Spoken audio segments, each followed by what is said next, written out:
पेपरफुटीमुळे देशभरामध्ये खळबळ उडालेल्या नीटची आज फेरपरीक्षा। गैरप्रकार टाळण्यासाठी परीक्षा केंद्रावर कडेकोट बंदोबस्त, 2 लाखांहून अधिक कर्मचारी तैनात। दोन्ही शिवसेनेकडून ओमराजेंच्या मनधरणीचे प्रयत्न, वरुण सरदेसाई कैलास पाटलांची ओमराजेंची चर्चा। शिंदेंच्या शिवसेनेकडूनही जोरदार प्रयत्न, तर ओमराजे मतदारसंघात जाऊन लोकांशी चर्चा करून निर्णय घेणार। ओमराजे अजूनही शिवसेना उद्धव बाळासाहेब ठाकरे पक्षातच, ते ठाकरेंसोबत राहण्याचा विचार करतील। ओमराजे यांच्या माघारीबाबत संजय राऊतांची टू द पॉइंट प्रतिक्रिया।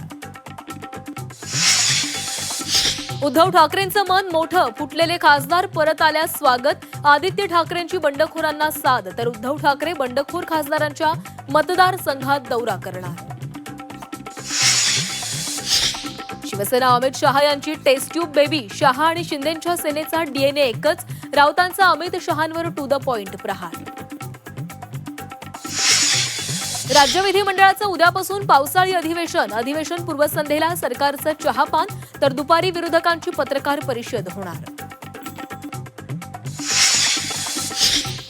सांगोल्यातील राजुरीमध्ये देवाच्या दारीत चोरी, चोरट्यांनी देवीच्या अंगावरील दागिने, चांदीचा मुखवटा पळवला। चोरीची घटना सीसीटीव्हीमध्ये कैद।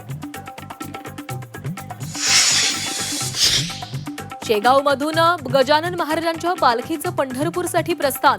33 दिवस 750 किलोमीटरचा प्रवास करून पालखी 23 जूनला विठुरायाच्या पंढरीमध्ये दाखल होणार।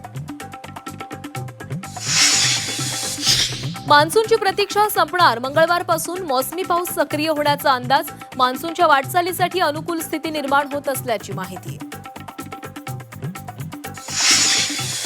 मुंबईसह उपनगरात पहाटेपासून ढगाळ वातावरण। दक्षिण मुंबई, कुर्ल्यामध्ये पावसाच्या सरी, उकाड्यानं हैराण मुंबईकरांना दिलासा। मुंबईसह ठाण्यालाही पावसाचा येलो अलर्ट।